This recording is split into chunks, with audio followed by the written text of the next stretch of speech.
Deus abençoe o pastor. Pastor, Deus lhe abençoe, viu? Obrigado pela oportunidade, pela confiança. Deus lhe abençoe e prospere mais ainda seu ministério. Deus abençoe, pastora, em nome de Jesus. Ao líder dos jovens, cadê ele? Está por ali, né? Deus abençoe, tá? Em nome de Jesus. Aos jovens, parabéns. Muito lindo, tudo lindo. Deus seja louvado, tá bom? Por favor, Hebreus capítulo de número 9. Hebreus capítulo de número 9, por favor.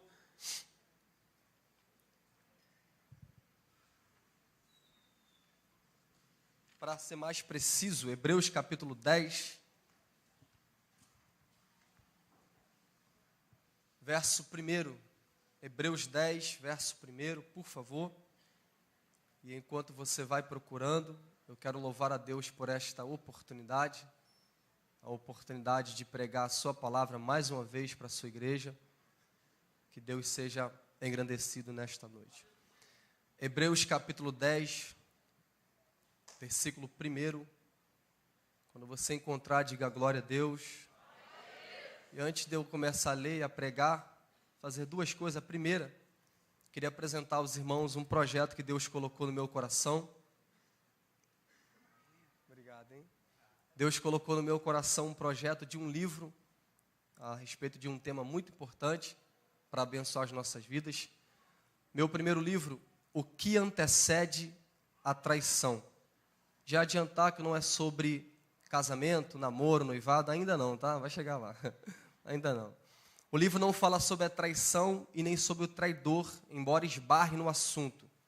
O livro fala sobre o que antecede ao ato. No livro eu digo que a traição não é um ato praticado, é um caminho percorrido. O que um traidor faz antes do seu ato? Quais são os pensamentos, as emoções, os sentimentos, os passos de um traidor antes do seu ato? Para ser mais preciso, o que Judas fez antes das 30 moedas de prata?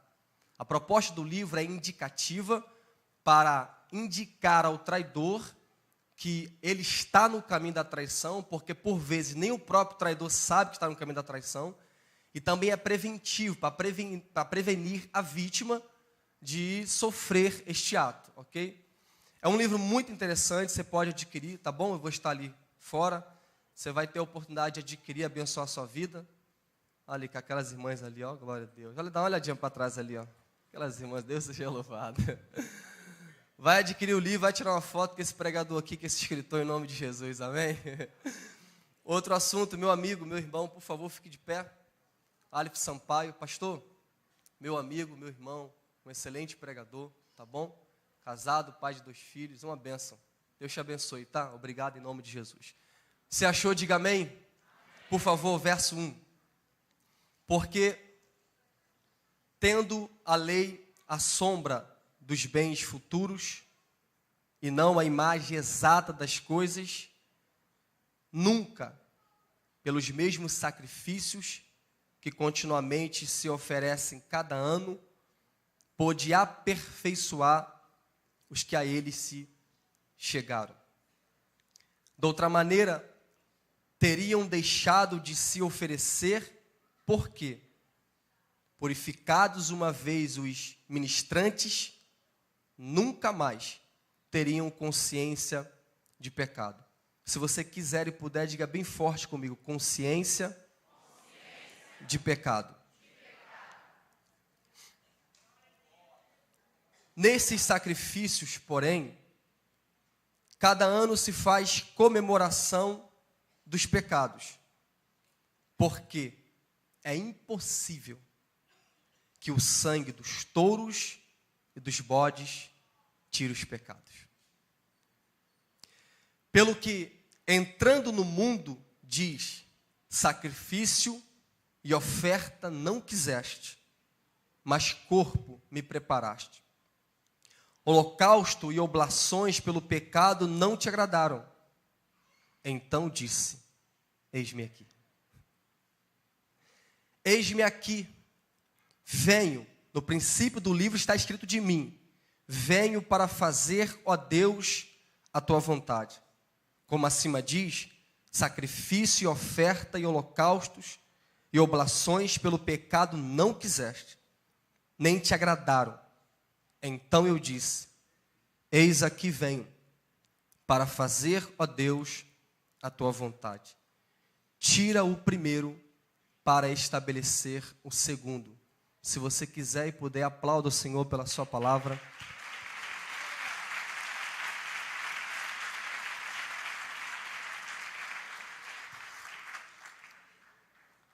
Em um tempo, e tempo não é a melhor colocação, porque nesta época não havia tempo ainda, mas para que você entenda, compreenda, em um tempo Deus decidiu criar todas as coisas. E talvez você conheça a fundo, outros não, mas acredito que todos aqui já ouviram falar. Gênesis, capítulo 1, versículo 1. No princípio, criou Deus os céus e a terra. Verso 2, a terra era sem forma e vazia, e o Espírito Santo pairava sobre a face do abismo. Deus decidiu criar o sol, a lua, as plantas, os frutos, os peixes, os animais e por aí vai. Deus decidiu criar, é o Criador de todas as coisas. E disse Deus: haja luz, e houve luz. Pelo poder da palavra, Deus criou tudo aquilo que existe. Aquilo que é invisível, deu forma àquilo que é visível. Invisível, mas real. Tão real ao ponto de sentirmos Ele. Aleluia. A ponto de sentirmos que Ele está presente. Ele até fala conosco, até ouvimos a sua voz. É um Deus invisível, porém real. Deus não decide somente criar todas as coisas, como quer compartilhar a sua criação, a sua glória com o homem. Então Deus decide criar Adão e também decide criar Eva. Agora, Deus sempre foi um Deus de estabelecer regras. E não é de agora. As regras sempre foram estabelecidas por Deus desde o princípio. E talvez você se pergunte, por que existia a árvore do conhecimento do bem e do mal no meio do jardim, se Deus sabia que o homem poderia comer dela? É porque Deus nunca quis criar um robô, alguém que o adora sem consciência, alguém que o serve sem saber quem está servindo. Deus nunca quis isso. Então Deus cria o homem com consciência e dá ao homem a opção de lhe obedecer também por consciência, por vontade própria. Deus coloca lá, porque eu quero te adiantar que a perfeição não era não ter a árvore. A perfeição estava em ter a árvore e o homem não comer dela. A perfeição é exatamente isso. É o pecado que está na nossa frente, mas a gente decide, eu não quero praticar. Esta é a proposta. A proposta, pastor, não é Deus eliminar o pecado por completo, não agora, não neste momento. A proposta é Deus permitir que sejamos expostos a Ele, para que nós possamos escolher. Eu escolho Deus, eu escolho ser amigo de Deus. E talvez você não saiba ou já saiba, mas olha a palavra de Jesus: se alguém quiser, eu já quero adiantar que salvação é uma escolha. Deus é uma escolha. O céu é uma escolha. Jesus não obrigou ninguém a servi-lo, mas já que veio, tem duas condições. A primeira, você precisa negar a si mesmo, e a segunda, tomar a cruz para seguir a Jesus. É uma escolha. Deus é uma escolha. O céu é uma escolha. Santidade é uma escolha. Sendo assim, já corta também o argumento de que estou fraco porque alguém está fraco. Não oro porque alguém não ora. Não estou vindo para a igreja porque alguém não está vindo. Estou pecando porque alguém também está pecando. Não. Santidade é uma escolha. Deus é uma escolha.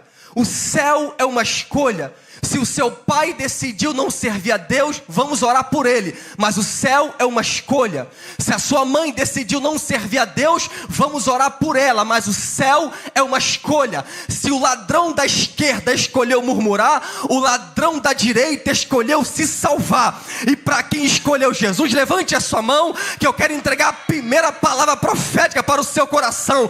Para quem escolheu murmurar, condenação. Por favor, para quem escolheu murmurar, condenação. Mas para nós que escolhemos servir a Deus, há uma palavra. E que palavra é essa?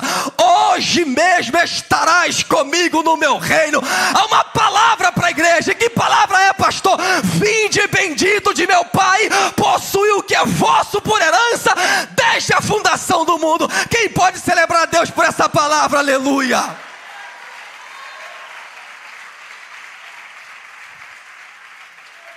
Não sei se pode fazer isso aqui, se não puder vai me perdoando, mas só para a gente esquentar, dá uma olhadinha para quem está do teu lado, só para a gente não perder o costume, dá uma olhadinha para ele aí, por favor, e entregue essa mensagem para ele. O céu é uma escolha. Deus é uma escolha. Vir para a igreja, pastor, também é uma escolha. Orar é uma escolha. Jejum é uma escolha. Jovem, ser crente na tua faculdade é uma escolha. Ser crente na tua escola é uma escolha. Eu sei que está tudo bagunçado por aí, mas está bagunçado lá. Aqui tem decência, aqui tem ordem, aqui tem Bíblia, aqui tem Deus, aqui tem pastor, e a gente está caminhando para o céu. Quem pode celebrar por esta palavra? Aleluia, glória a Deus.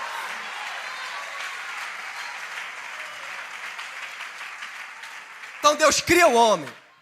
Deus cria o homem e coloca uma regra. Não pode comer da árvore que está no meio do jardim. E a gente caminha na história. A proposta agora é essa. A proposta da obediência. Satanás se aproxima. E não foi a serpente não. Foi o próprio Satanás. O diabo se aproxima da mulher para tentar. Esta é a proposta.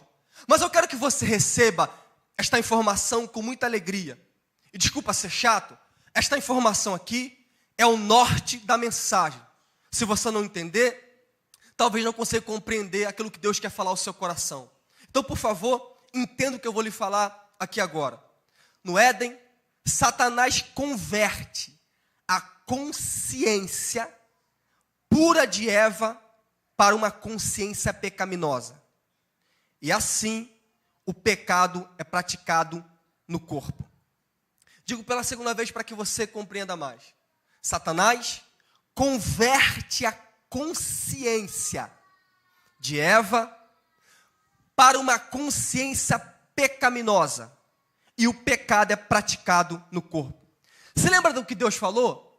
Não coma da árvore que está no meio do jardim para que você não morra. Mas qual foi a proposta de Satanás? Se você comer, você vai ser como Deus. Deixa eu te falar, não mentiu. Porque Deus disse, no fim da história, no final do capítulo 3, o homem agora é como um de nós, conhecedor do bem e do mal. O homem conhecia o bem, a pureza. Mas agora o homem passa a conhecer o outro lado. Então a serpente converte a consciência pura de Eva para uma consciência pecaminosa. E aí o pecado é praticado no corpo. A repetição é didática, e eu sou bastante didático pregando. Por favor, se você quiser e puder, diga bem forte, consciência. Esta é a palavra-chave da mensagem, consciência. Agora que a consciência é convertida para o pecado, a história prossegue. Talvez você já saiba ou não saiba, vai saber agora. Acontece o primeiro homicídio. Caim mata Abel. Caim mata Abel. A partir de então, o que acontece é que o pecado se multiplica na humanidade. O pecado toma uma forma na humanidade de maneira esplêndida, de maneira impressionante. A humanidade aumenta muito da sua vida pecaminosa. E o problema, pastor, sempre foi o desequilíbrio. O problema sempre foi a falta de controle. O problema sempre foi não ter controle, não ter domínio. Grave também esta palavra, domínio. A proposta sempre foi essa. Um povo pecava demais. Você lembra o que Deus fez com Sodoma e com Gomorra? Lembra o que Deus fez com a questão do dilúvio? Lembra? Pois é, um povo pecava demais. Agora, se eu te falar que Jesus também corrigiu o povo que era religioso demais, porque para Deus, a ideia de pecar demais e ser religioso demais dá no mesmo, porque tudo é falta de controle, é tudo falta de equilíbrio. Então para Deus dá no mesmo. Jesus combate o pecado, mas também combate a religiosidade. Não combate a religião, não combate o tradicional, combate o tradicionalismo. O problema não era o tradicional, a ceia é tradicional, o dízimo é tradicional, o culto é tradicional, o jejum é tradicional. O tradicionalismo era o que Jesus combatia. A religiosidade era o que ele combatia. E esse desequilíbrio foi causando em Deus, e permita usar essa expressão, uma chateação, causando em Deus um incômodo. E agora o que acontece é que Deus tem um plano de redenção, um plano para resgatar, para salvar a humanidade. Ao passar dos anos, ao passar dos dias, Deus resolve, Aleph, meu amigo, escolher um povo para si. E se você não sabe, ou não lembra do início da história, eu refresco a sua memória agora, eu te dou a informação nova. Abrão é o homem que Deus escolhe para dar início a este povo, ao povo que ele escolheu. Abrão, aquele esposo de Sarai, que não poderia ter filho, a mulher de Abrão não poderia ter filho. Deus então escolhe Abrão para ser pai de uma nação, pai de multidões, para ser pai ou precursor, o iniciador do povo que ele havia escolhido para ele. Porque Deus tem um povo escolhido para ele. E eu estou olhando para cada um dos integrantes aqui nessa noite. Deus tem um povo escolhido para si. Um povo que não é igual ao mundo. Um povo que não tem a cultura do mundo. Um povo que não pensa como o mundo. Um povo que não faz a vontade do mundo. E Miguel, que característica é essa desse povo? Jesus disse, Mateus capítulo 5, versículo 13, vocês, e observe a palavra, ele não falou para a multidão, ele falou para os discípulos, porque multidão não é povo de Deus, discípulo é povo de Deus. Ele falou para os discípulos, vocês são sal da terra e são a luz do mundo. Alguém lá atrás levantou a mão, vou dizer pela segunda vez, vocês são sal da terra e são a luz do mundo. Nós estamos aqui para sermos diferentes e para fazermos o caminho de Cristo ser transparente aos olhos daqueles que estão perdidos. Nós somos o povo de Deus, aleluia. Deus escolheu um povo para si e estabeleceu leis. Deus escolheu um povo para si e estabeleceu leis. E você sabe, a primeira lei, ou o primeiro sinal, a primeira identidade desse povo se dava nisso. Ao 8º dia do nascimento do menino, cortava-se a pele do prepúcio. Esta era a proposta. Por isso Davi falou assim, o que este incircunciso filisteu está fazendo, desafiando o povo de Deus. Por que ele fala isso? Porque Golias não era povo de Deus. Porque o povo de Deus tem uma marca. É diferente, não adianta, é diferente. O povo de Deus tem uma marca, é diferente, não é igual. Davi dá uma olhadinha e pensa, esse aí não é dos nossos. Não. Esse não é um dos nossos. E se ele não é um dos nossos, ele também não tem o nosso Deus. Aí se cumpre a palavra de Eliseu, maior é o que está conosco do que o que está no mundo. Por favor, levante uma mão, eu quero entregar uma palavra de encorajamento para você nessa noite. Eu sei que o Brasil está meio assim, está meio balançado para cá, está meio preocupante, mas entenda uma coisa, o meu Deus, o teu Deus não está no Palácio do Planalto. Alguém ali entendeu? O meu Deus, o teu Deus, respeito, mas não está sentado no STF. O meu Deus, o teu Deus não é presidente do TSE. O meu Deus, o teu Deus não governa essa terra politicamente. O meu Deus, o teu Deus está sentado no alto e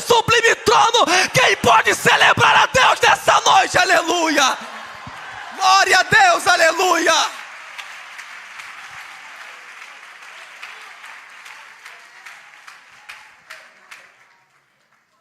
Deus tem o seu povo. A Bíblia diz que agora esse povo, pastor, está no Egito. Esse povo está no Egito porque José virou governador do Egito. Esse povo está lá. Acontece que José morre, falece. E aí esse povo continua lá. Levanta-se um faraó, que não conhecia a Deus nem a José, começa a oprimir o povo. E agora Deus decide libertar o seu povo. E olhe para cá, que a gente caminha. Deus decide libertar o seu povo. Deus decide tirar o seu povo da escravidão, do lugar onde eles estavam. Só que agora Deus, ao tirar o povo do Egito, o povo da escravidão, vai levar o povo para o deserto. E você sabe, ou vai saber agora, que a primeira ordem de Deus foi para que o povo celebrasse a Páscoa. Porque ao celebrar a Páscoa, o povo também saberia ou lembraria do feito de Deus. Qual o feito de Deus? Que Deus com mão forte os arrancou da terra do Egito. E não perca essa informação. A ideia da Páscoa é essa. É para lembrar que Deus arrancou o povo com mão forte do Egito. A ideia da celebração pascual é assentar-se à mesa e o pai olhar para a mãe, o filho olhar para a irmã, olhar para o pai e dizer: Deus tirou os nossos pais das mãos de Faraó. Eu quero que você entenda que a Páscoa é uma memória, é para celebrar, é um memorial de Deus ou um memorial daquilo que Deus fez. E se você me compreende, diga amém. É um memorial do que Deus fez. Não perca essa informação. A Páscoa é um memorial daquilo que Deus fez para o povo. Libertou o povo do Egito com mão forte. Quando agora o povo está no deserto, acontece algo extraordinário. Deus faz os milagres. Manda o maná, cura as águas de Mara, faz água sair da rocha. Há uma coluna de fogo para esquentar a noite e uma nuvem para livrar do sol quente. Esse é o Deus que a gente serve. Deus decide estabelecer outras leis para o povo. E essas leis são leis precisas. Êxodo capítulo 20 tem os 10 mandamentos que Deus dá para o povo. Só que Deus agora, ele decide criar o tabernáculo. Deus dá a ideia da criação do tabernáculo e também dá a ideia da arca da aliança. E você lembra, a arca era feita de madeira, mas toda coberta de ouro, tanto por fora como por dentro. Deus decide dar a arca para o povo, para que o povo entenda, aqui é a representação da presença de Deus. Nós temos aqui a representação da presença de Deus. Deus decide dar as leis para o povo. Não matarás, não roubarás. Olha a festa das primícias. Obedeça a pai e mãe. Agora, as leis, meu amigo Aleph Sampaio, só servia para uma coisa. O quê? Revelar as transgressões do povo. As leis só serviam para isso. Para dizer para o povo que eles eram transgressores, para revelar o pecado. Paulo fala sobre isso. Eu não teria conhecido o pecado se não fosse a lei. Se a lei não tivesse dito não roube, eu não ia conhecer que roubar era errado. Então a lei trouxe a clareza do pecado. Deus decide criar a lei para dizer para o povo: vocês são pecadores, são fracos, são limitados. Deus decide criar o tabernáculo. E você lembra de algumas coisas? O lugar santo, recordou? O santo dos santos. Lembra daquele véu? Pois é, fazia parte do tabernáculo. Dentro do tabernáculo havia um véu que separava o lugar santo do santo dos santos. Então aqui tem o lugar santo, aqui tem um véu e aqui tem o santo dos santos. Vamos lá para que você entenda. Aqui tem o lugar santo, aqui tem o véu e aqui tem o Santo dos Santos. Recordou? Exatamente isso. Lugar santo, o véu e o Santo dos Santos. Esse segundo véu é o que separava o lugar santo do lugar santo dos santos. O véu, e olhe para cá para você entender, o véu era um obstáculo. Esta é a palavra. Esta é a palavra. Dona de Gutierrez vai dizer que o véu barrava. Era um obstáculo que barrava o caminho para o Santo dos Santos. Então, chegava-se no lugar santo, havia um véu.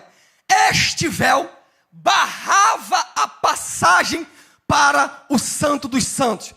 Automaticamente, que o véu barrava a passagem para o Santo dos Santos, também barrava a passagem para a presença de Deus. Automaticamente que o véu era colocado, impedia o homem de ter acesso à presença de Deus, impedia o homem de ter acesso à santidade de Deus, impedia o homem de sentir Deus da maneira extraordinária, de ter um contato com a representatividade de Deus. Este véu barrava, este véu impedia, este véu atrapalhava. Mas teve um dia que alguém pregado numa cruz gritou: tetelestai, consumado está. E quando ele diz: Pai, nas tuas mãos eu entrego o meu espírito, o véu do templo lá se rasgou. E eu quero te dar uma informação: aquele véu rasgado era a carne de Jesus se partindo, ou seja, era Jesus dizendo: a partir de agora eu rasgo o meu corpo, eu rasgo o véu, e quem quiser ter acesso à presença de Deus está permitido. Deixa eu ver se você entendeu essa palavra. O pecado nos separava, mas a morte nos aproximou. O pecado nos limitava, mas hoje nós somos livres para acessar a presença de Deus. Aleluia!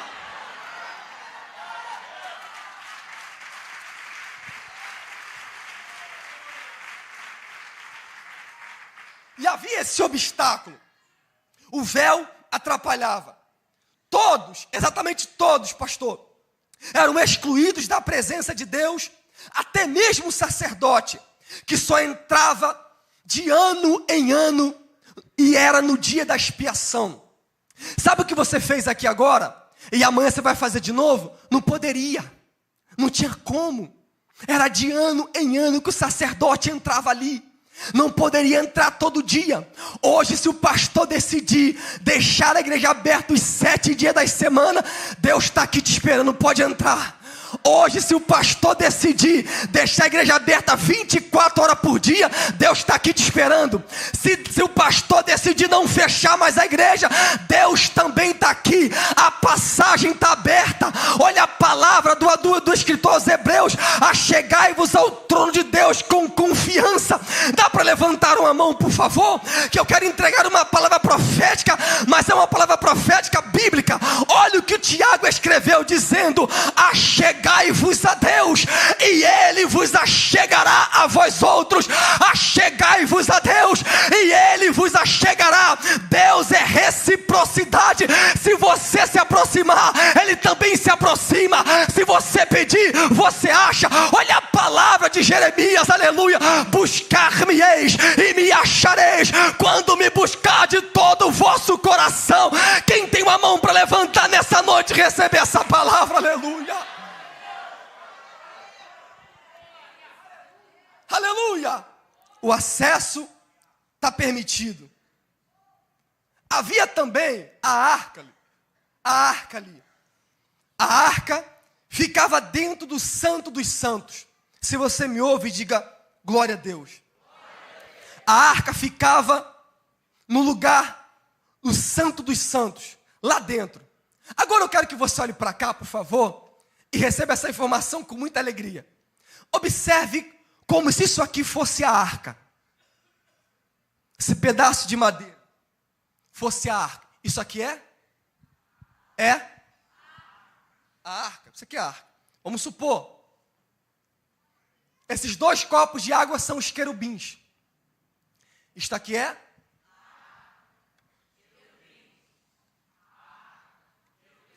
Na arca, a tampa da arca é chamada de propiciatório.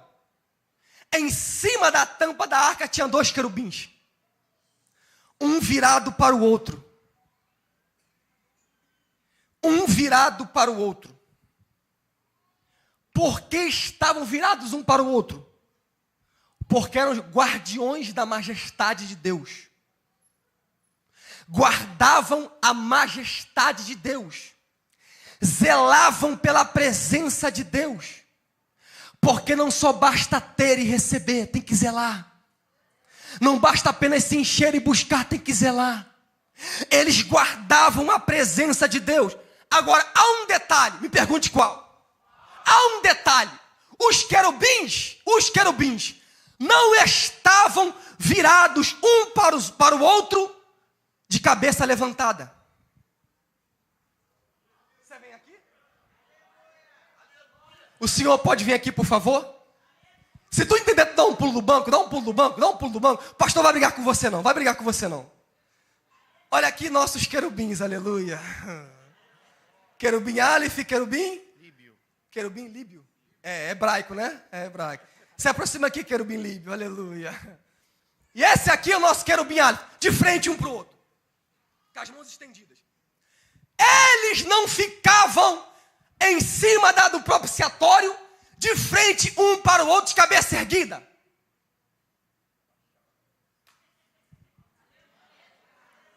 De cabeça abaixada, um para o outro. Não era de cabeça erguida. Era de cabeça abaixada. Por quê? Porque ninguém pode se aproximar de Deus com irreverência.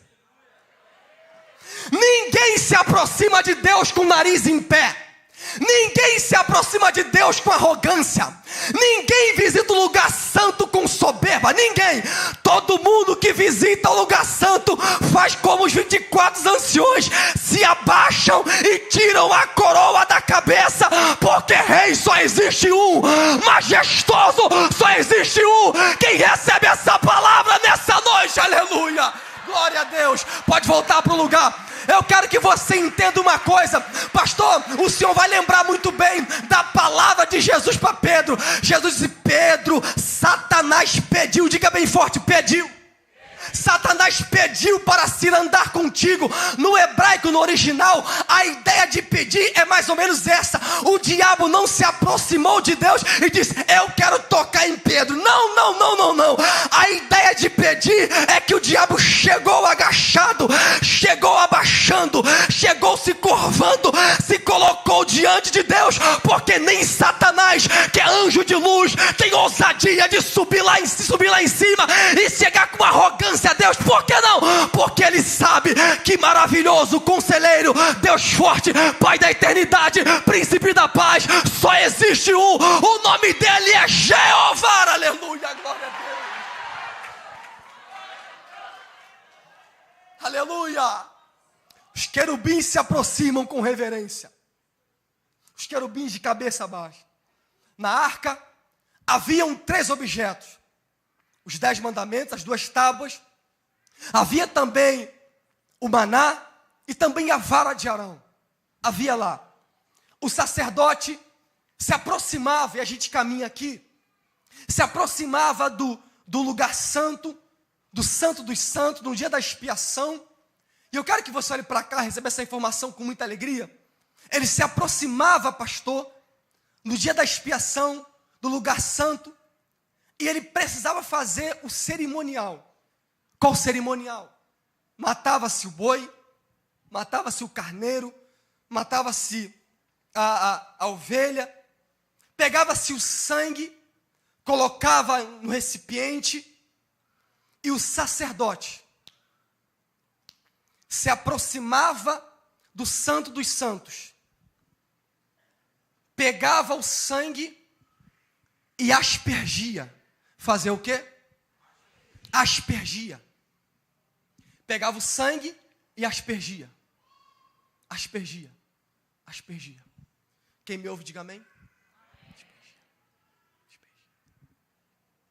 Pegava o sangue e aspergia. Ele precisava fazer 7 vezes com o sangue do touro e 7 vezes com o sangue do carneiro. 7 vezes com o sangue do touro. Aspergia. 7 vezes com o sangue do carneiro. Aspergia. Agora, o que é aspergir? Aspergir é o respingar.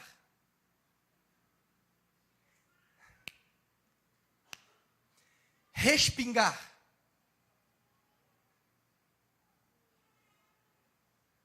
Respingava. Você lembra do... Quem é pedreiro aqui, ó? Do chapiscar? Ah, um pedreiro. Ó, um pedreiro. Fica de pé, nosso irmão, por favor. Vamos aplaudir o Senhor pela vida dele.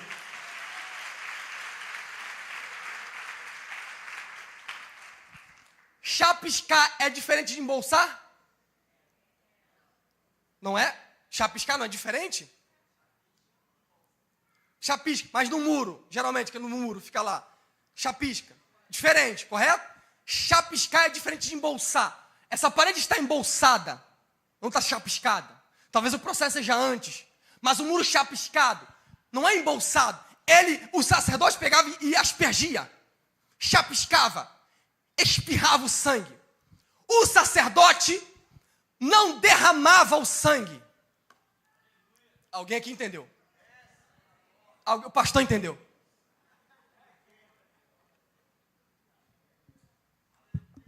O sacerdote não derramava o sangue. Ele aspergia. E por que o sacerdote não derramava o sangue? Porque o sangue era de touro.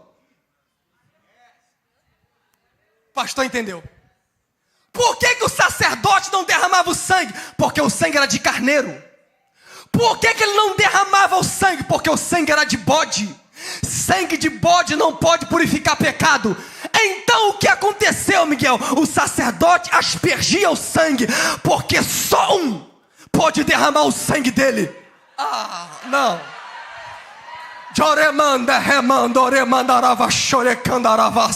Por que o sacerdote não derramava o sangue? Porque sangue de boi, sangue de carneiro não purifica pecado. Só um pode derramar o sangue: Jesus, o Filho de Deus. Sangue de galinha, sangue de cobra, sangue de bezerro, sangue de touro, nada disso purifica pecado. O que purifica pecado é o sangue do Cordeiro. Foi por isso, Aleph, que quando João Batista viu Jesus, ele deu um grito: eis aí o Cordeiro de Deus. Não é que sapisca o sangue, é que derrama o sangue e tira o pecado do mundo. Aleluia. Aleluia, aleluia. A promessa de derramar o sangue não estava sobre o bode.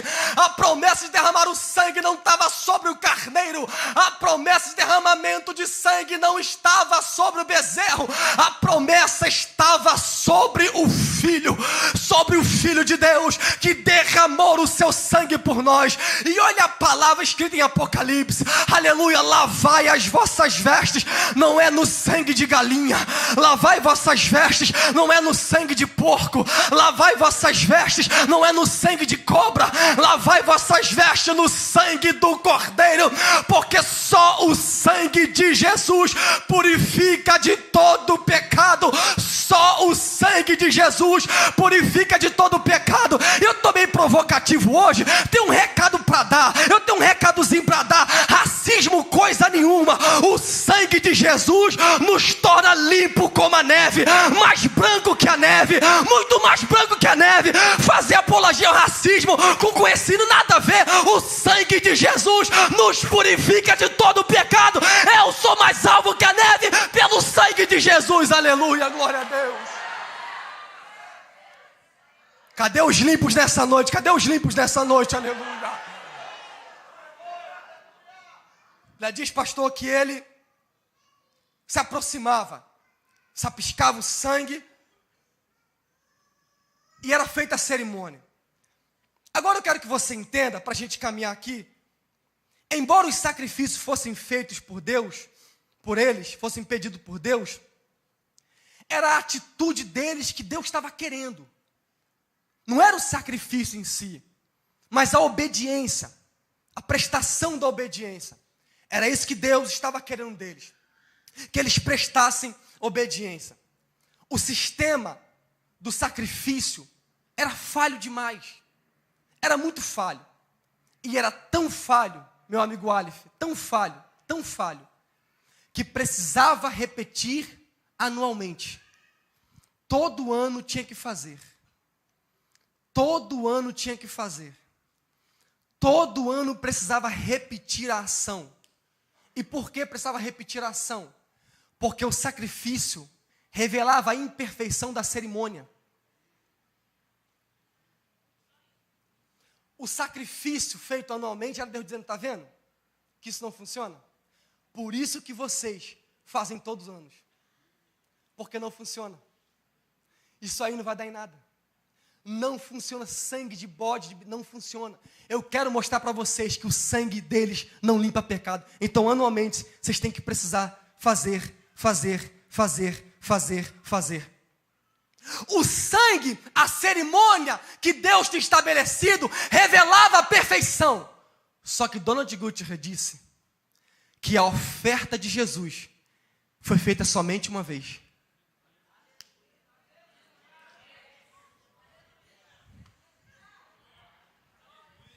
E por que só foi feito uma vez? Porque a cerimônia levítica revelava a imperfeição. A cerimônia de Cristo, redenção. Tem alguém comigo nessa noite aqui neste lugar? Aleluia! Por que tinha que repetir anualmente? Porque não funcionava. Só que a oferta levítica tinha que ser consertada anualmente. Mas por que Cristo só morreu uma vez? Porque a morte de Cristo não precisa de reparo. A morte de Cristo não precisa de repetição. E por que não precisa de repetição? Porque ceando com os discípulos, ele disse, tomem aqui o pão, tomem aqui o cálice. E vocês, quando comer do pão e quando beber do cálice, este cálice e este pão vai lembrar vocês que agora é o Novo Testamento, que agora esse sangue é o sangue da nova aliança, e essa nova aliança não precisa de repetições, porque não há imperfeição. Por favor, levante a sua mão mais uma vez, que eu quero te entregar uma palavra profética nessa noite. O Cristo que estava sentado à destra de Deus, que desceu para a terra, que morreu por você, não vai morrer novamente. Por quê? Porque o sangue dele já nos comprou. Nós não somos mais prisioneiros do pecado, nós não estamos mais lá, nós somos livres pela graça de Deus. Aleluia.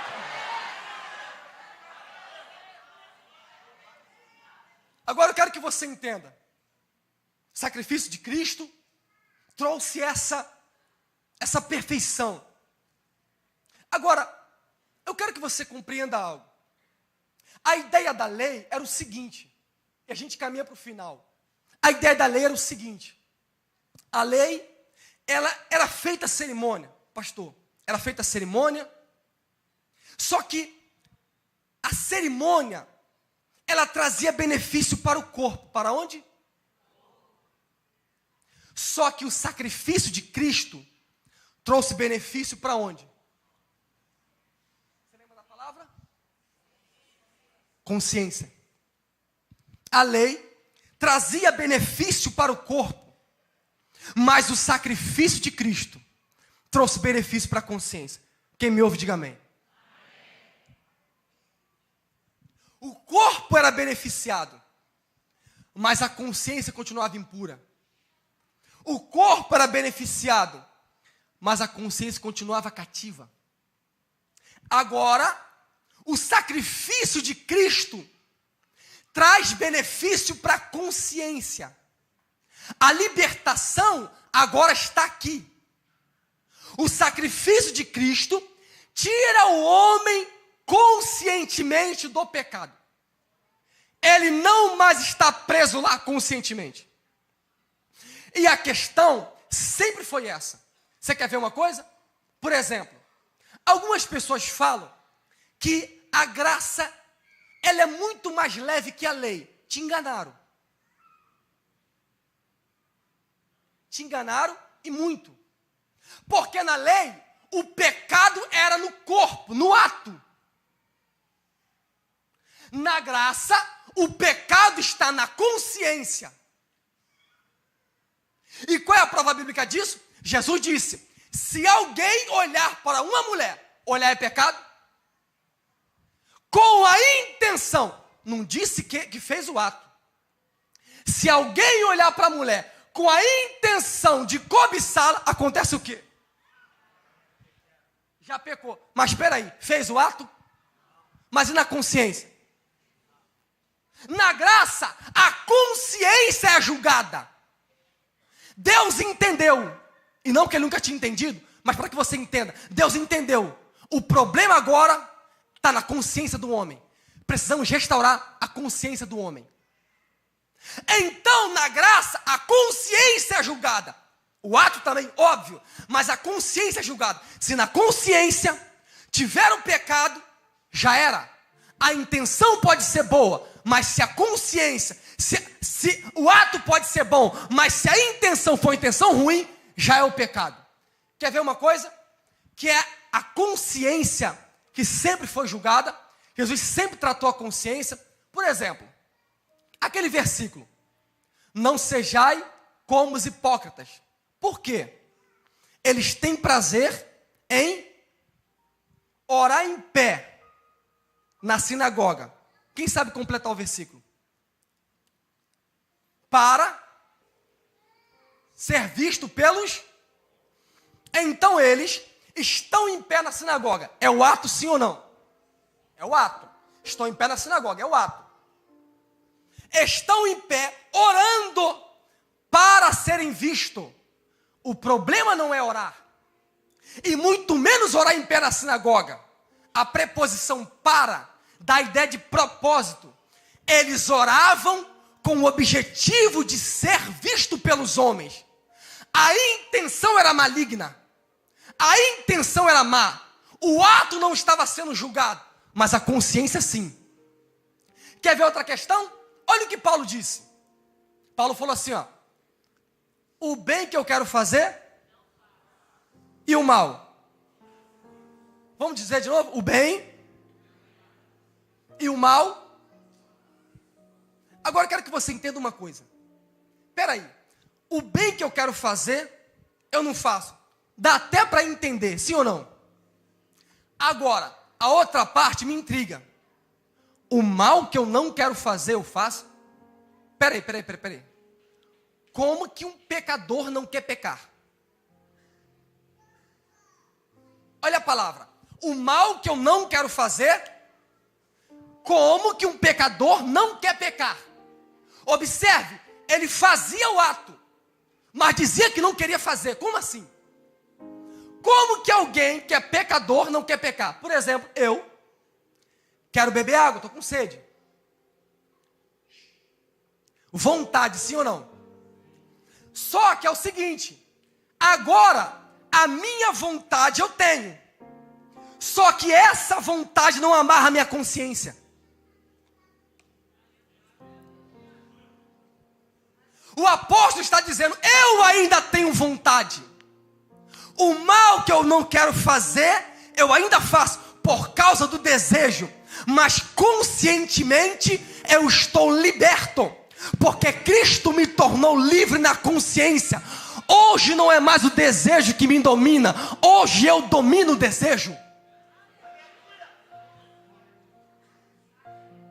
Miguel, como que faz para ter uma consciência purificada? O salmista disse: como purificará o jovem o seu caminho? Como? De que forma? Observando a palavra. Alguém tem Bíblia? Levante a Bíblia, por favor. Levante a Bíblia, por favor. Levante a Bíblia. O diabo não gosta disso aqui, não. O diabo odeia isso aqui, pastor. O diabo odeia isso aqui, ó. Mas levante a Bíblia, por favor. Como purificar a consciência? Como? Faz assim, ó. Como purificar a consciência? Observando a palavra do Senhor. Foi por isso que Deus falou para Josué: Josué, eu vou te dar um segredo. Não é para você ler a minha lei, não é para você olhar a minha lei, não é para você pegar a minha lei, é para você meditar na minha lei de dia e de noite. De dia e de noite, para que você saiba fazer tudo aquilo que nela está escrito. Eu quero que você receba essa palavra com muita alegria, de mão levantada. Deus te deu uma ferramenta para purificar a tua consciência. E lá vai a palavra: bem-aventurado o varão que não anda segundo o conselho dos ímpios, nem se detém no caminho de pecadores, nem se assenta à roda dos escarnecedores. Antes o seu prazer está onde, gente? Está onde? Está onde? Está na lei do Senhor, e na sua lei medita de dia e de noite. Quem recebe essa palavra nessa noite? Aleluia.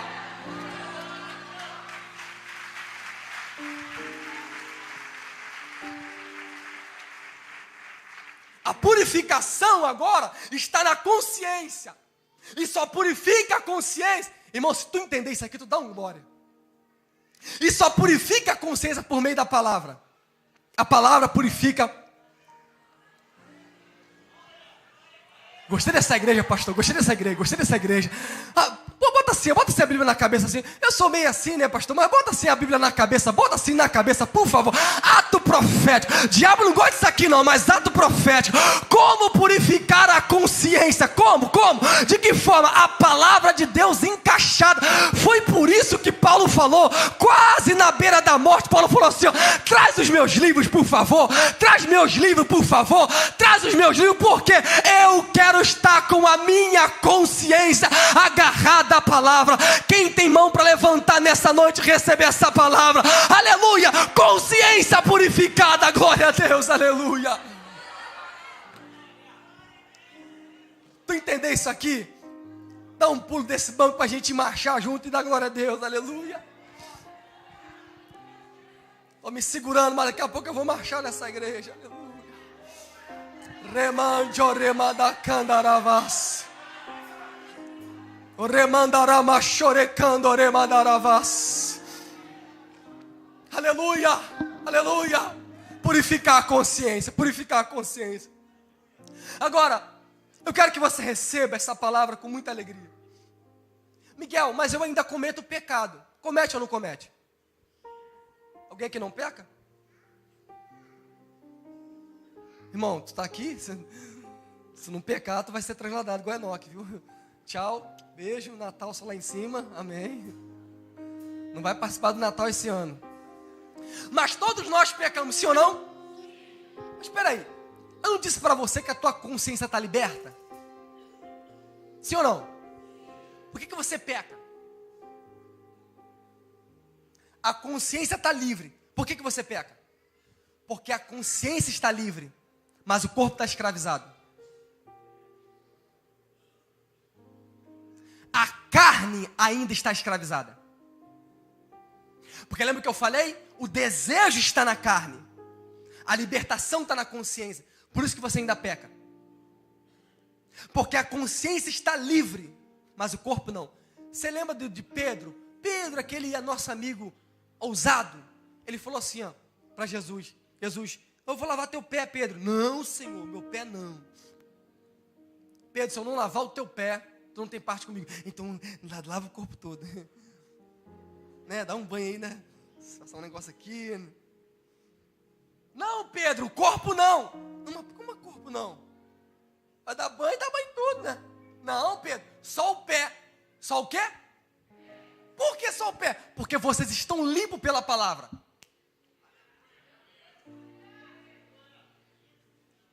Irmão, se tu entender, dá um pulo do banco.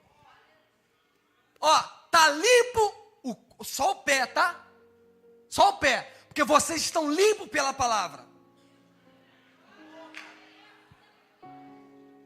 Agora, por que tinha que lavar só o pé? Porque era a regra do judeu. Todo judeu que chegava na casa de outro judeu lavava o pé. Por quê? Por causa da poeira do caminho.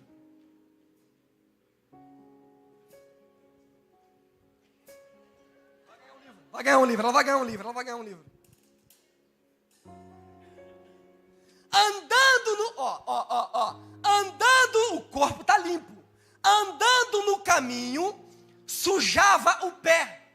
Quando chegava na casa do judeu, antes de entrar, lavava o pé. Acabou. Andando no caminho que é o mundo, você ainda peca, porque o mundo tem pecado.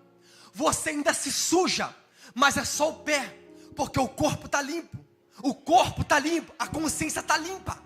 Não precisa lá, a consciência está limpa, já foi liberta. Mas o corpo ainda comete o ato. O pé ainda suja, porque o solo que você pisa ainda é sujo. Mas eu tenho uma palavra para te dar. Que palavra? A boa notícia é que lá em cima a rua não é suja. Lá em cima, alguém está comigo nesta noite? Lá em cima a rua não é suja. Lá em cima não tem poeira. Lá em cima não tem sujeira. Levante a mão para receber a palavra. Eu gosto muito daquele hino da harpa cristã. No céu não entra pecado, fadiga, tristeza nem dor. Não há coração quebrantado, pois todos são cheios de amor. Quando você entrar no portão do céu, entra você, mas o pecado fica. Entra você, mas o pecado fica.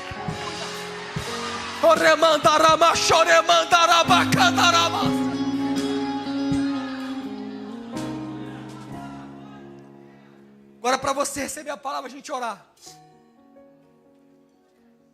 Miguel, ok. Entendi que a consciência está limpa, você me provou, mas esse negócio do corpo aí não colou muito não, viu? Qual é a base bíblica para isso? Simples. Lembra do que Paulo disse? Olha o que Paulo falou. Nosso corpo será transformado. Ele falou a consciência? Falou o quê? O corpo será transformado.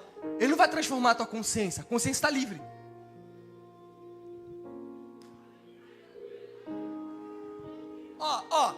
Se tu receber a palavra, dá um pulo do banco. O nosso corpo será transformado. A consciência está livre do pecado, mas o corpo ainda é escravizado. Mas o corpo será transformado. Quando, Miguel? 1 Coríntios capítulo 15, versículo 53, salvo engano, aleluia. Vou contar para vocês um mistério, num abrir e fechar de olhos.